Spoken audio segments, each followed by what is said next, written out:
11,1 billones de pesos que estaban para financiar el presupuesto general de la Nación se enredan con la suspensión de la emergencia económica decretada por el gobierno Petro. El 2,5% en impuestos a las ganancias de las generadoras, la sobretasa al sistema financiero, el aumento del IVA a los licores. Hablaremos con cada sector para entender la decisión de la Corte sobre este decreto. Hasta los 9,75% subiría la tasa de interés del Banco de la República. Es el pronóstico de los analistas del mercado. Bienvenidos a una nueva emisión de Economía al Día. Comencemos con nuestros indicadores. El dólar cerró en 3.645 pesos, cayó 16,29 pesos, comparado con la tasa representativa del mercado que había cerrado en 3.661 pesos. El petróleo de referencia Brent para Colombia también está en $70.37, cayó 0,51%, antes estaba en $70.71. Y recordemos, la bolsa de café, nuestro producto insignia que se cotiza en Nueva York, cierra en 2.500.000 pesos, cayó 36.000 pesos, pues estaba en 2.536.000 pesos.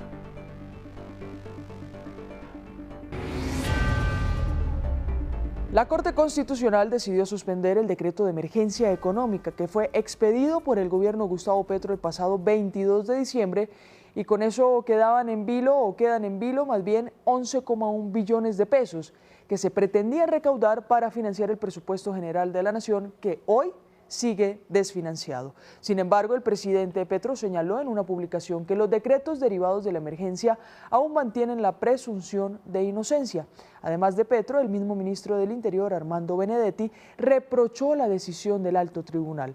En cambio, Analdex, en cabeza de su presidenta, Javier Díaz, celebró la suspensión provisional y la revisión completa de la Corte Constitucional.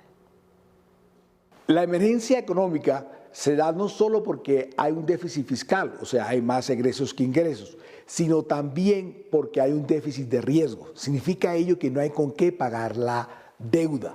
Y la deuda se debe pagar por Constitución, lo mismo que los temas de seguridad social. Luego aquí lo que está en el debate es quién paga la crisis, si los más ricos, como queríamos nosotros con la emergencia económica, o lo terminan pagando los sectores más vulnerables porque no va a haber desarrollo de las políticas públicas sociales. Entonces, ¿qué sucede? Al acabar la emergencia social, la Corte Constitucional hoy está protegiendo a los más ricos, a los que más tienen, entre 3.000 y 104.000 millones de pesos. No hay derecho que esto haya pasado. La decisión de la Corte Constitucional de suspender provisionalmente el decreto que declara la emergencia económica creo que es una buena noticia para el país. La Corte suspende el decreto mientras hace un estudio de fondo. Lo que hemos señalado desde el sector privado es que no hay hecho sobreviniente que justifique la declaratoria de emergencia económica. Creo que la decisión de la Corte lo que busca es evitar que se causen daños a la economía nacional mientras se efectúan los análisis y estudios y se toma una decisión de fondo. En buena hora la decisión de la Corte suspendiendo provisionalmente este decreto. Y la emergencia económica, de acuerdo con la DIAN, alcanzó a recaudar unos 800.000 millones de pesos durante el mes que estuvo vigente, por lo que ahora uno de los interrogantes es qué pasará con esos recursos. Pero además, el decreto que aún gozan de esa presunción de legalidad podrán seguir recaudando. Hemos invitado a Cristian Quiñones, ex subdirector de fiscalización de la DIAN. Bienvenido, doctor Quiñones. Buenos días, ¿cómo está? Bien, la primera pregunta, la que decíamos al inicio, ¿qué pasará con esos 800.000 millones de pesos que se alcanzaron a recaudar? ¿Retroceden? ¿Quedan ahí mientras se toma una decisión definitiva? ¿Qué pasa? Lo que hay que tener en cuenta y que ha pasado históricamente es que bajo ninguna circunstancia, una vez así se caiga en el futuro o así se haya suspendido, hay una reversión frente a lo recaudado. De hecho, lo importante de esta decisión es que marca un hito histórico respecto a lo que ha ocurrido antes, y es que primero se recauda y después se falla en contra de las normas que han recaudado esto, que ya han generado un daño irreversible. Precisamente eso es uno de los puntos que también destaca precisamente Carlos Camargo en su ponencia en la Corte Constitucional que dio lugar a esta suspensión, y es que era necesaria la suspensión para que después no hubiera daños irreversibles, ya que esto nunca se reversa. O sea que el gobierno quedó con 800.000 millones o el Estado quedó con 800.000 millones de pesos de los 11.1 billones que se intentaba recaudar con esto. Sobre los decretos que tienen una presunción de legalidad, ¿cómo queda eso vigente si se supone que hay una revisión completa del decreto de emergencia? Cuando el decreto madre se suspenden todas las disposiciones que hayan salido amparadas bajo ese decreto. En consecuencia, desde el comunicado de ayer de la Corte Constitucional, ninguno de los decretos o disposiciones que hayan salido amparados sobre el decreto madre tienen vigencia hoy. No son inaplicables hasta tanto no haya un fallo definitivo de la Corte Constitucional frente al decreto de emergencia. Claro, mire, doctor Quiñones, la necesidad de pronto para las finanzas del Estado de esta emergencia económica, es decir, se cayó una ley de financiamiento en el Congreso, no se ha registrado un recorte por parte del gobierno presupuestal y se cae se suspende la emergencia económica. ¿Qué panorama queda en materia de finanzas? Miren que hay un tema muy importante y muy interesante, precisamente hablando de los 800.000 millones que ha recaudado el gobierno. Si nosotros miramos las disposiciones del decreto de emergencia económica, la única aplicable de acuerdo a calendario o de lo que se ha venido recaudando es producto de la amnistía o reducción de sanciones e intereses que tenía el decreto de emergencia económica en materia de impuestos. ¿Por qué? Porque las otras disposiciones ni siquiera habían llegado a su fecha de vencimiento. Entonces uno podría calcular directamente que lo que se ha recaudado hasta este momento ha sido producto de la amnistía por reducción de sanciones e intereses. Muchos de nosotros hemos dicho desde el año 2024 que el camino ni siquiera era una reforma tributaria, sino una amnistía para que la DIAN pudiera recuperar esa enorme cartera que hoy tiene vigente. Luego esto, vemos que la ley de financiamiento se cae, pero estamos perdiendo de vista que desde junio del 2025 en el Congreso de la República se viene tramitando un proyecto de ley de reactivación económica que precisamente tiene disposiciones de amnistía que son las que estaban en este decreto de emergencia que ayudarían a recaudar rápidamente. Entonces, las vías, ¿cuáles son? Primero, darle celeridad y trámite a ese proyecto de ley de reactivación económica que cursa en el Congreso y que no ha podido salir adelante. Primero por la ley, por que se tramitaba la ley de financiamiento, y segundo porque una vez que haya la ley de financiamiento sale este decreto de emergencia económica, entonces pone que este trámite bajo la ley ordinaria quede como en el limbo por estas disposiciones del Ejecutivo. Entonces, el Congreso debería darle celeridad a esto para recaudar rápidamente y definitivamente hay que reevaluar el tema del presupuestal porque el gasto es uno de los puntos que el gobierno se ha negado a tocar y que definitivamente le podría dar un poco de salida a esto o un poco de estabilidad a la situación fiscal que atraviesa el país, que tal vez históricamente es la más complicada. Claro, mire, para ir cerrando también, ex subdirector, hablar sobre esos proyectos, o sea, realmente si se recaudó en esos beneficios tributarios que se dieron, ¿se puede continuar en eso sacándolo de la emergencia económica o se necesita la ley que se está tramitando hoy en el Congreso? Se necesita el proyecto de ley de reactivación económica sí o sí, porque digamos, en el marco de la emergencia, al ser suspendido el decreto madre, pues todas las disposiciones, tanto las impuestos que estaban como la amnistía queda inaplicable. Pero es importante tener en cuenta que lo que ha reportado la DIAN es que estamos hablando de una cartera de 60 billones de pesos. Entonces, luego, si nosotros estamos pretendiendo recaudar 11 billones y las mismas cifras del gobierno nos dicen que este decreto en un mes nos ha dado 800.000 millones y que le puedo tener la certeza que ha sido por la amnistía, entonces, claro que si uno le da la celeridad a este proyecto de ley ordinaria, pues básicamente podría lograr estabilizar un buen recaudo. Cristian Quiñones, subdirector de la DIAN, muchas gracias por estar aquí en Economía al Día. A ustedes por la invitación, muchas gracias. Y vamos a hacer entonces conexión también con el presidente de ANIF para seguir resolviendo tal vez o ubicando en el panorama las preguntas, los cuestionamientos que quedan sobre lo que viene ahora con una suspensión temporal de este decreto de emergencia económica. Presidente, buenos días y bienvenido. Buenos días, Luisa, un gusto estar con ustedes. Bien, mire, presidente, una pregunta que le hacíamos a nuestro invitado anterior, que se la repite usted también, que esos 800.000 millones de pesos ya quedan en el Estado, pero se había recaudado, decía el ex subdirector, más que todo en esos beneficios tributarios que se dieron. Ahora bien, ¿no existe la posibilidad de que las empresas o el sector productivo que alcanzó a pagar impuestos tenga algún tipo de beneficio para la vigencia de impuestos del año siguiente? Bueno, es una buena pregunta y estamos todavía con varias dudas jurídicas.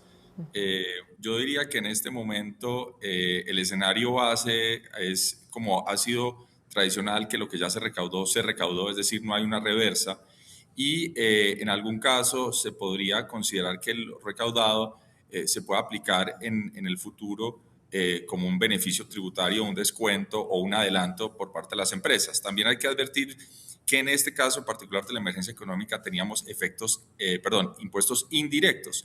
¿Y a qué me refiero con impuestos indirectos? Por ejemplo, todo el tema de bebidas alcohólicas, pues se recaudan sobre la población general y ahí de manera práctica es imposible dar la reversa o imposible dar esos beneficios tributarios o descuentos hacia el futuro. Entonces, lo más probable es que este recaudo ya entró a la nación.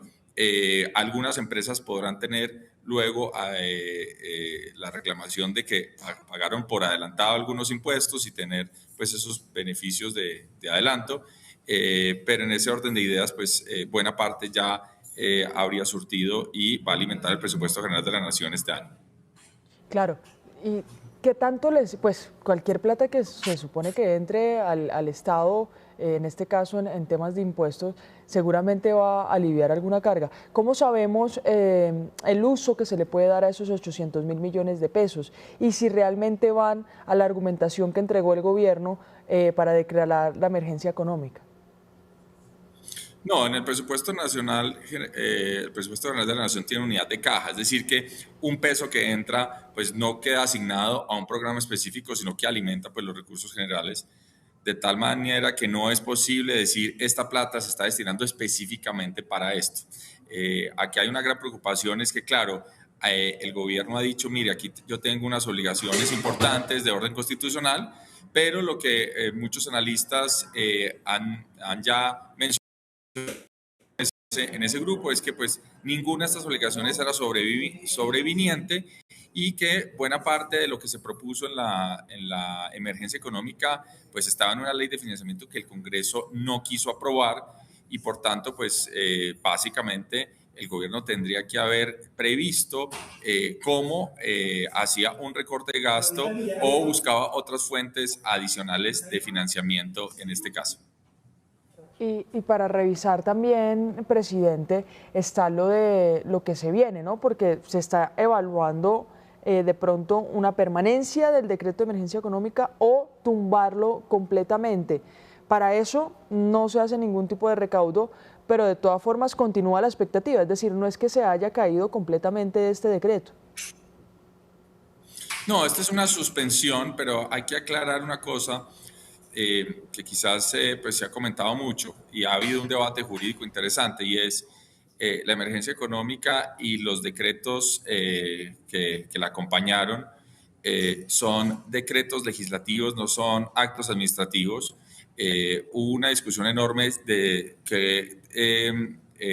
digamos, qué efecto tenía la suspensión del decreto que invocaba la emergencia económica, pero también en el comunicado de la Corte quedó claro que en particular el decreto en materia tributaria también queda suspendido. El presidente en su primera reacción interpretó que con la caída del primer decreto legislativo permanecían los efectos del decreto que imponía los impuestos, pero en el comunicado de la Corte quedó claro que ese también queda suspendido.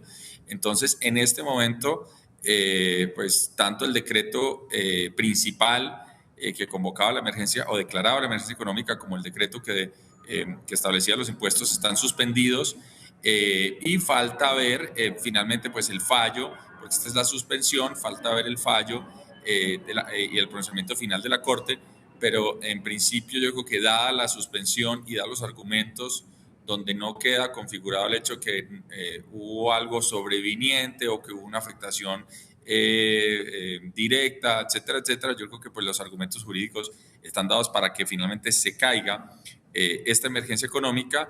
El gobierno en lo que resta de su mandato tendrá que buscar algunas medidas de aplazamiento y recorte de gasto, y es muy probable que el siguiente gobierno establezca unas medidas más estrictas de recorte y austeridad en el gasto público.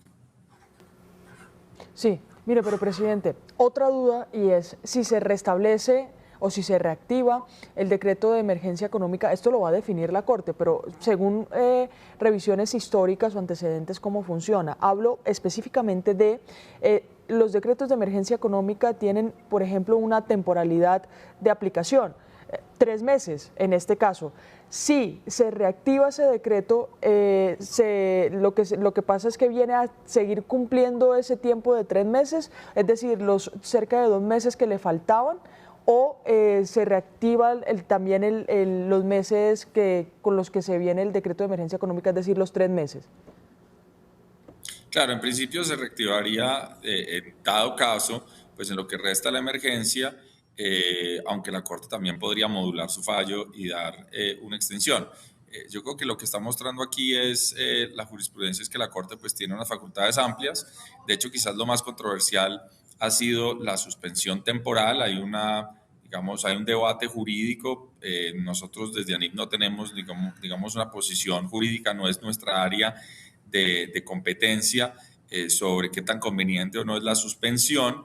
Lo que está claro es que sí hemos dicho que la misma declaratoria no cumplía con lo que espera uno, sea las condiciones para una declaración de emergencia económica, es decir, nosotros jurídica la suspensión o no pensamos que la emergencia económica se debería caer. En tal caso que no se cayera, a pesar de que se dio la suspensión, pues volverían, con efecto de ley, pues todas las disposiciones que el gobierno ha venido implementando en el tiempo que ya se estableció. Claro. Y ya para cerrar, ¿cómo queda la certidumbre o la incertidumbre en el sector productivo? Bueno, yo creo que estamos en un periodo de alta incertidumbre porque primero, repito, esta emergencia económica se construyó con base en una ley de financiamiento que el Congreso rechazó, es decir, y bajo el principio muy básico de no impuestos sin representatividad, pues este tipo de medidas no deberían ser adoptadas en el país. Esto tendría que ser una discusión nuevamente en el legislativo, y el gobierno incluso podría intentar presentar en un trámite normal una reforma tributaria con las mismas medidas, a ver si el Congreso pues efectivamente las adopta. En el interín, yo creo que la mayoría de participantes de los mercados financieros están tratando de anticipar cómo se ve el próximo gobierno. Yo creo que pues esta discusión de cierre del gobierno genera incertidumbre, pero el hecho de que la Corte Constitucional pues haya tomado esta decisión reafirma que en Colombia hay unos pesos y contrapesos, y yo creo que eso es muy bueno para el país. La pregunta más de mediano y largo plazo es cómo se soluciona el tema fiscal, y pues hay que decirlo, a este gobierno ya le quedan muy pocos meses y el margen de maniobra para hacer grandes cambios en lo fiscal son limitados. Nosotros desde hace 2 o 3 años veníamos diciendo al gobierno es bueno presentar unos presupuestos más ajustados, más austeros. El gobierno finalmente decidió optar por unos presupuestos más, si se quiere, ambiciosos, pero también desfinanciados. Y ahora la gran pregunta y lo que resolvería más la incertidumbre no es tanto estas discusiones en lo minudo jurídicas, sino cuál es el siguiente gobierno, cuál es su plan para resolver el tema fiscal, y eso quizás es lo que sí va a darle rumbo y curso a los mercados financieros, las tasas de interés, el tipo de cambio, y es lo que finalmente va a predominar en la discusión de agenda económica del país en los próximos años. Pues al presidente de ANIF, José Ignacio López, gracias por este tiempo aquí en Economía al Día. Muchas gracias, Luis, un gusto estar con ustedes. Feliz día. Igual, feliz día. Para seguir conversando del fallo constitucional en contra del decreto de emergencia económica, hemos invitado también al exministro de Hacienda y rector de la Universidad EIA, José Manuel Restrepo. ¿Cómo está, rector? Bueno, muy buenos días, Luis. Un saludo muy especial y a todos los que nos están viendo aquí en Negocios Dito. Mire, rector, hablemos un poco, ya hemos tocado con los anteriores invitados como los efectos inmediatos que se tiene con esta decisión de la Corte, pero aprovechando que usted estuvo en la cartera de Hacienda, ayer, minutos después de que se conociera la decisión de la Corte, ¿qué debía estar haciendo el ministro de Hacienda? Es decir, ¿qué es lo primero que se hace como ministro de Hacienda cuando le tumban un decreto de emergencia económica o le suspenden un decreto de emergencia económica que han argumentado es necesario? Yo creo que debería estar haciendo lo que ha debido estar haciendo desde hace 8 meses, y es el recorte o la revisión de cómo hacer el recorte de gasto público innecesario, de gasto en burocracia, de inversiones mal focalizadas para evidentemente asumir ese costo de esos 11 o 16 billones de pesos que a juicio del gobierno tenía desfinanciado en el presupuesto nacional. Eso lo ha habido hacer desde hace rato, en lugar de habernos embarcado primero en una discusión de una ley de financiamiento que claramente podía ser negada, como sucedió por parte del Congreso de la República, o después meternos en una vaca loca de una emergencia económica con muchos visos de inexequibilidad o de inconstitucionalidad.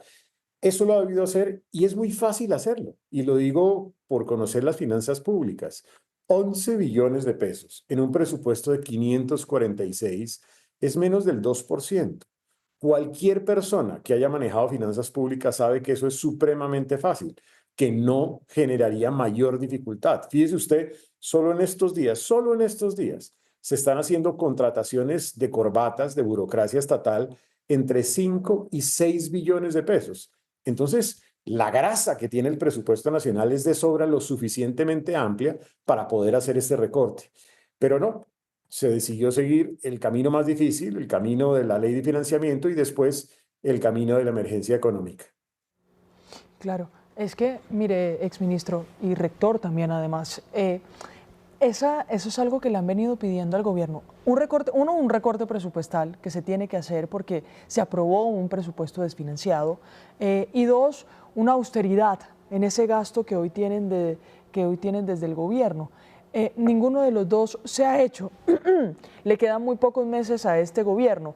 ¿Cómo puede quedar las finanzas para el próximo también, teniendo en cuenta todo este cóctel de decisiones, de panoramas y de tensiones que se han presentado? Pues va a ser un panorama muy delicado.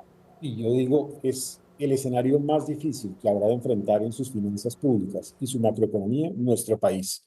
Cuando llegue el siguiente gobierno, el 8 de agosto del 2026, va a descubrir que no va a tener con qué cubrir las obligaciones del año 2026.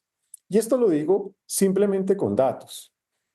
El presupuesto está desfinanciado, según el Instituto de Ciencia Política Hernán Echavarría, no en 16 billones, en 46 billones de pesos, el de este año solamente.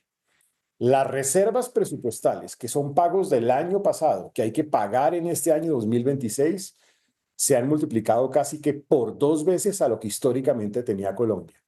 Y la Caja de la Nación ha tenido días con caídas de hasta el 90%. Ese va a ser el escenario que habrá de enfrentar un siguiente gobierno, pero con dos elementos adicionales. El déficit fiscal para ese momento seguramente va a ser el más alto en la historia del país en ese mes. Y la deuda pública en este momento ya llega al 65%, casi el 65% en deuda bruta respecto del PIB, tan alta como el año de la pandemia, pero no hemos tenido una pandemia. Agréguele que ese gobierno va a heredar la suspensión de la regla fiscal, que significa que este gobierno se endeudó sin límite y aumentó el déficit fiscal sin límite. Cuando llegue el siguiente gobierno va a tener en ciernes que en el 2027 va a retornar a regla fiscal. No va a poder hacerlo.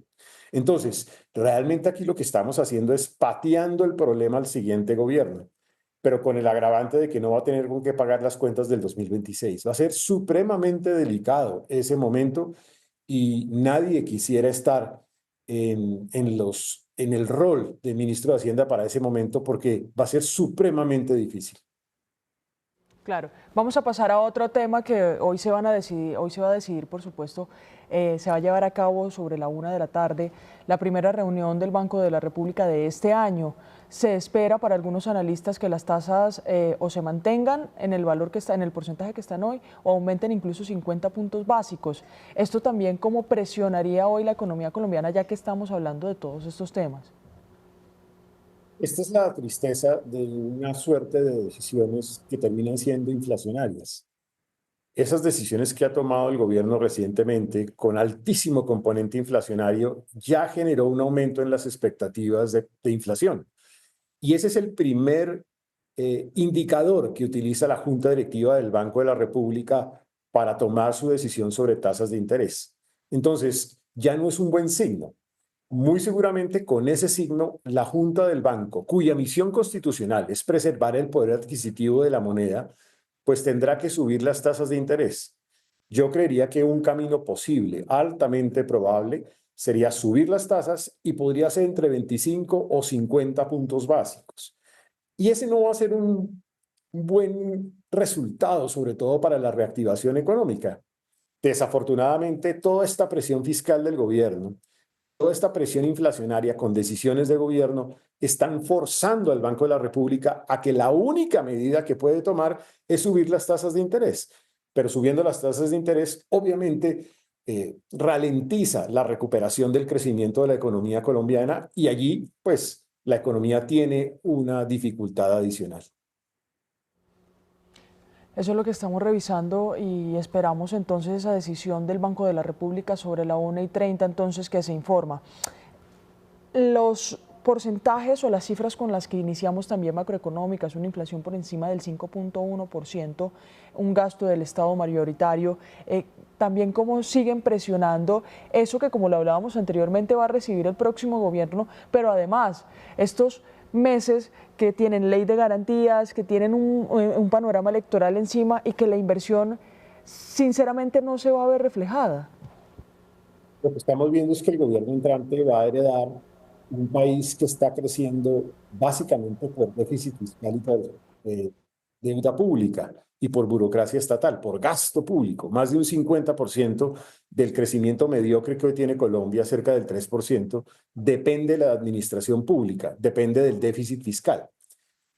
Cualquiera sabe que eso no es sostenible a largo plazo, porque llegará un gobierno que tiene que controlar ese derroche de déficit fiscal, o si no la deuda llega al límite de explosión, donde ya no hay con qué pagar los intereses ni con qué pagar la inversión en la economía. Eso habrá que corregirlo.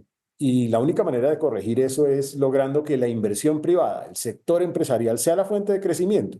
Desafortunadamente, hoy en Colombia tenemos la inversión en relación al PIB peor en más de 3 décadas en la historia del país, porque no hay confianza, porque no hay certidumbre, porque no hay claridad para el sector productivo, por los aumentos casi que expropiatorios de los impuestos en la economía. Entonces, en ese estadio, el gobierno entrante tiene que cambiar el rumbo del país, no para crecer con gasto público, sino para crecer con inversión privada. Y lo otro que va a heredar el gobierno nuevo va a ser una inflación creciente, fruto de las decisiones que se han venido tomando, que son decisiones desproporcionadas en este mes y en el mes pasado, y fruto un poco del aumento del gasto público, la inflación va a ir tendiendo al alza.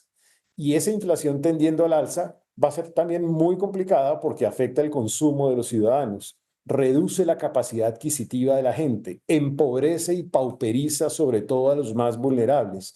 Son medidas que terminan siendo no una política social, sino una antipolítica social, pauperizadoras, empobrecedoras.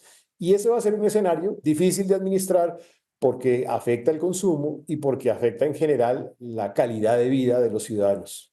Sí, sí, pero exministro, también decir, por ejemplo, y le pregunto a usted, por la postura del presidente Gustavo Petro, que dice que la deuda ha venido aumentando también en materia de intereses por culpa o a causa de unas tasas de interés por encima de lo que esperaban, que es una decisión del Banco de la República. Esa es una afirmación absolutamente falsa. Y es una afirmación falsa que se comprueba en 2 segundos. Las tasas de interés del Banco de la República vienen cayendo. mientras que las tasas de la deuda pública vienen subiendo. Luego, no tiene correlación lo uno con lo otro, porque es que las tasas de endeudamiento público en Colombia dependen realmente de la prima de riesgo país, de la confianza que envíe el manejo de las finanzas públicas a los inversionistas nacionales e internacionales. Y desafortunadamente se han enviado señales equivocadas, se han enviado malas señales, como por ejemplo haber suspendido la regla fiscal sin tener argumento para hacerlo, para poder gastar y endeudarse de manera desbordada. Entonces, eso, obvio, eleva las tasas de interés. Y les voy a dar un dato. A inicios del 2022, Colombia se endeudaba en pesos en su deuda pública 50 o 60% más barato que como se está endeudando hoy. Y en deuda internacional, en dólares, se estaba endeudando 35% más barato a lo que nos estamos endeudando hoy. Entonces, desafortunadamente, los intereses están aumentando por el riesgo país, riesgo cosechado, construido por las decisiones propias de un gobierno. Pues el exministro de Hacienda y rector de la Universidad IA, gracias por estos minutos aquí en Economía al Día, por las explicaciones, y estaremos muy atentos a otra decisión económica que vamos a conocer sobre la 1:30 de la tarde por parte del Banco de la República. Muchas gracias y gracias por la invitación aquí a Economía al Día. Muy bien. Y hace pocos minutos se conoció la reacción de otro de los gremios que tanto pidió la suspensión de la emergencia económica. Se trata de FENALCO, y que está a cargo o lo lidera Jaime Alberto Cabal, quien calificó la decisión de valerosa por parte de la Corte Constitucional. Desde FENALCO destacamos la valerosa decisión de la Corte Constitucional de suspender el decreto de la emergencia económica, una emergencia económica que carece de fundamento técnico y económico. Y al suspenderse el decreto de emergencia económica, se abre un escenario tal vez de incertidumbre sobre la aplicación del gravamen del 2,5% a las generadoras de energía, pues al quedar congelados los efectos jurídicos del decreto, las disposiciones tributarias que contenía pierden un sustento legal para su exigibilidad, lo que podría ser inviable su cobro a partir de febrero. Eso es lo que se supone pasaría, pero para ampliar detalles nos conectamos a esta hora con Alejandro Castañeda, él es presidente de ANDEC. Presidente, bienvenido. Luisa, buenos días, un saludo para ti y todas las personas que nos ven. Presidente, hablaba con una de sus colegas gremial sobre este tema específico. La verdad es que el segundo decreto que salió, que argumentaba o que se sustentaba en el decreto de emergencia económica, se empezaría a cobrar desde febrero, es decir, no hubo ningún cobro durante estos días, pero sí una preocupación por parte de ustedes. Uno, no se dio el cobro, y dos, la Corte fue muy clara en que cualquier decreto que estuviera sujeto a la emergencia económica se suspendía, ¿no? Sí, Luisa, la verdad es que pues se ha generado una controversia que la verdad no la vemos. Por una razón, y es que este decreto 044, que es el que determina, como tú lo decías, unos gravámenes adicionales al sector eléctrico, dos cosas. La primera, está atado al decreto 1390, es decir, cuando uno mira las consideraciones del decreto 044, no es un decreto, digamos, salido de otro sistema, por decirlo así, sino que está dentro del marco del decreto 1390. Todo, digamos que las consideraciones están allí expuestas de los hechos sobrevinientes que argumentó el gobierno, que claramente no son sobrevinientes, pues están allí también expuestos. Lo que dice el decreto 044 es que esto es para solucionar un tema desde el punto de vista de pago de subsidios que no está allí relacionado y que no es algo sobreviniente. El tema de subsidios pues lo hemos venido hablando desde hace, no sé, 2 años, 3 años que el gobierno dejó de pagar. Ese es un elemento. El segundo es que la situación de aire también lo esgrime ahí como una situación que es compleja, y como el mismo ministro de Minas lo manifestó, pues la situación de prestación del servicio en la región Caribe, palabras de él, tiene más de 20 años la problemática. Entonces, pues digamos que los hechos sobrevinientes de este decreto no existen. Pero tampoco haría mucho sentido decir que el decreto madre, digamos que genera una suspensión si los efectos del mismo no se suspenden, porque ese decreto madre simplemente invoca la emergencia económica. Pero los decretos complementarios, como tú lo decías, el de los tributos, que fue el segundo que salió, y este del sector eléctrico, pues claramente están relacionados al primero. Entonces, pues nada, o sea, nada sacaría la Corte diciendo suspendo el decreto madre si todo lo demás está vivo. Entonces, para nosotros la verdad es que esa controversia que se ha generado, ojalá la Corte pues obviamente lo diga así explícitamente, pero desde nuestro entender, hoy no hay fundamento jurídico para pagar un tributo que está sustentado en algo que está suspendido. Claro. ¿Cómo quedan ustedes o cómo están ustedes? ¿Tranquilos con la decisión de suspensión? Pero que la suspensión no significa que no se vaya a seguir revisando. No, correcto, Luis. Es decir, yo creo que la Corte hizo un análisis juicioso de los posibles efectos que lo dijo todo el mundo, lo mencionó todo el mundo desde el lado sectorial, pero fíjate que adicionalmente los conceptos de los economistas, incluso economistas que trabajaron en este gobierno, sobre los hechos sobrevinientes, pues prenden la alarma. Es decir, al final del día aquí la Corte no está tomando una posición política como lo ha tratado de hacer ver el gobierno, no. Lo que está haciendo la Corte es tomar una decisión en defensa de algo que se llama la Constitución y tratando de frenar algo que arbitrariamente el gobierno está mal justificando para poder sacar unos impuestos que le ayuden a tapar el hueco desde el punto de vista fiscal. Pues que más allá de pesar este recaudo, el 2% del total del presupuesto nacional, pues no está bien definido y no está bien delimitado. La Constitución nuestra es muy clara. La Constitución dice que los decretos de emergencia económica son por hechos sobrevinientes y a todos los gobiernos les han parado, les han, digamos que, hecho reparos sobre emergencias económicas, precisamente porque los gobiernos tienden a tratar de hacer esto. Lo que pasa es que en este caso, el efecto que generaba los impuestos, la Corte lo sopesó y dijo, si esto permito que continúe, mientras defino de fondo, pues se va a generar un daño mayor a la economía, a los usuarios, al ciudadano de a pie, porque ese es el otro discurso del gobierno, que es que esto es para los mega ricos. Y la verdad es que no. Aquí hay una cantidad de impuestos que se colocaron, el 5 por mil, el impuesto a los licores, el impuesto al tabaco, el impuesto a los juegos de azar, que sin ningún criterio están subiendo unos volúmenes muy importantes desde el punto de vista de costo para el usuario, sin tener, como te digo, ese sustento jurídico detrás sólido y es la emergencia económica. Ninguno de los hechos que están allí esgrimidos en el decreto madre eran hechos sobrevinientes, como se ha dicho desde los diferentes sectores. Sí, bueno, se nos fue la comunicación con el presidente de ANDEC, Alejandro Castañeda. Estaba hablando primero de su sector, del tema de las generadoras. Recordemos que había salido también un decreto en el que se le ponía un impuesto a ellos por el tema de energía del 2,5%. Pero ese decreto estaba sustentado también en un decreto madre, como se le conoce, que es el decreto general o el decreto máximo de la declaratoria de emergencia económica. Ahora bien, cualquier tipo de decreto de acto administrativo tenía que revisar, y que tuviera esa sustentación de emergencia económica, tenía que revisarse según la Corte. Tenemos comunicación nuevamente con Alejandro Castañeda. ¿Cómo está el sector hoy en materia de impuestos, de costos, en producción? Y claro, la demanda va en aumento, pero tenemos unas complicaciones que este decreto con un impuesto adicional o con un aumento de impuesto, pues presionaba muchísimo más el sector.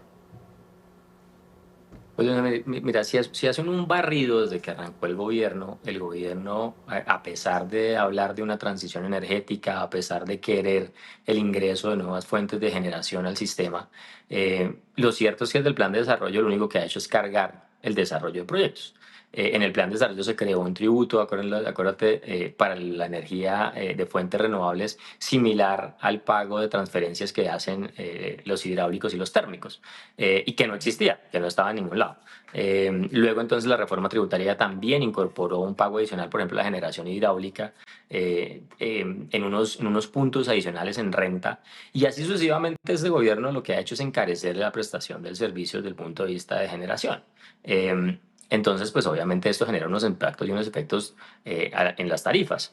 Pese a todo esto, obviamente pues tuvimos unas épocas complejas en el fenómeno del Niño donde tuvimos unos precios muy altos, pero afortunadamente eso volvió a ceder, la bolsa volvió a comportarse obviamente cuando hay excedentes de agua de forma, digamos que con precios mucho menores a los que se dieron en el fenómeno del Niño, y eso digamos que ha hecho que en el último año las tarifas por lo menos estén muy parecidas, si no menores, a lo que eran en su momento en precios constantes al arranque de este gobierno. Es decir, no ha habido un cambio, hubo un pico en la mitad, pero volvió a ceder. Eso entonces digamos desde el punto de vista de lo que ha pasado en precios. Y lo tercero que me dices es, definitivamente sigue siendo un sector que necesita unas inversiones muy grandes. Nosotros seguimos hablando que en generación se requieren 18 billones de pesos en los próximos 4 años, que en transmisión se requieren más o menos unos 10, 12 billones de pesos y en distribución otro tanto. Entonces, más o menos son unas inversiones de 40, 45 billones de pesos en el cuatrenio, que esta serie de medidas lo único que hacen es generar incertidumbre. Entonces, fíjate que hoy en día hay una convocatoria, una subasta para que nosotros participemos e invertamos en el sector eléctrico para que no nos apaguemos en el año 27-28, y lo que hace el gobierno por el otro lado es poner más gravámenes. Entonces, y sin tener, digamos, que ninguna previsión del tema. Eso salió, como se dice, salió de la manga, salió del sombrero, nadie tenía eso en el radar. Entonces, pues obviamente eso genera demasiada incertidumbre y en incertidumbre la verdad es que la gente pues no te va a invertir. Y como te digo, estas cifras no son menores, son cifras muy grandes que lo que requieren es cierta tranquilidad y cierta predictibilidad. Aquí nadie está diciendo que esto tiene que ser constante y permanente, pero sí por lo menos cierta predictibilidad para yo saber cómo me muevo y cómo corrijo pues frente a decisiones de gobierno. Presidente, gracias. Gracias por este tiempo aquí, por las explicaciones y por supuesto por exponer sus posturas frente a lo que viene sucediendo. Luis, a ustedes muy amable. Muchas gracias por la invitación. Con esta información vamos a hacer una primera pausa aquí en Economía al Día, pero al regresar espere las noticias económicas internacionales.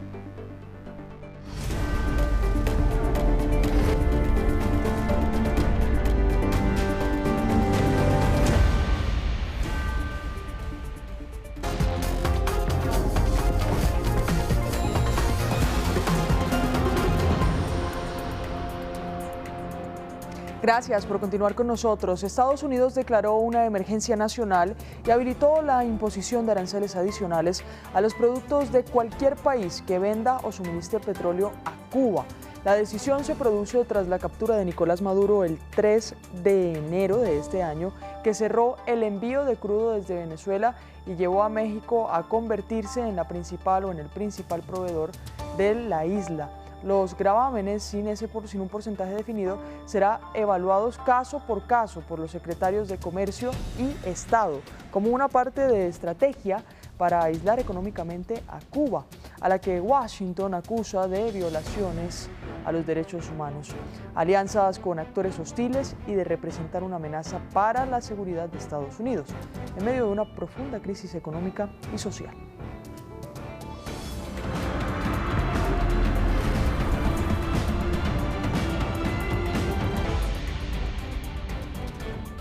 Y también tenemos movidas empresariales. Colombiatex de las Américas concluyó su edición número 38 al reunir cerca de 30.000 asistentes. Según Inbamer, la feria generó una derrama económica de 11,6 millones de dólares para Medellín, impulsando sectores como hotelería, transporte y gastronomía. El evento se consolida como uno de los principales termómetros del sistema moda en América Latina y refuerza a Medellín como un punto de encuentro estratégico para esta industria. Y con una inversión cercana a 100 millones de dólares, Cartagena fortalece su posicionamiento como destino internacional de turismo, con la apertura del Four Seasons Hotel y de Residence Cartagena, un proyecto que le apuesta al crecimiento del turismo. El proyecto es liderado por San Francisco, también firma que ha señalado una visión de largo plazo enfocada no solo en desarrollo hotelero, sino también en la transformación del entorno del centro histórico. Y hasta aquí esta emisión de Economía al Día. Recuerde continuar con nuestra programación. Ya viene Enfoque y también tendremos nuestra emisión del mediodía de Economía al Día y de las 6 de la tarde.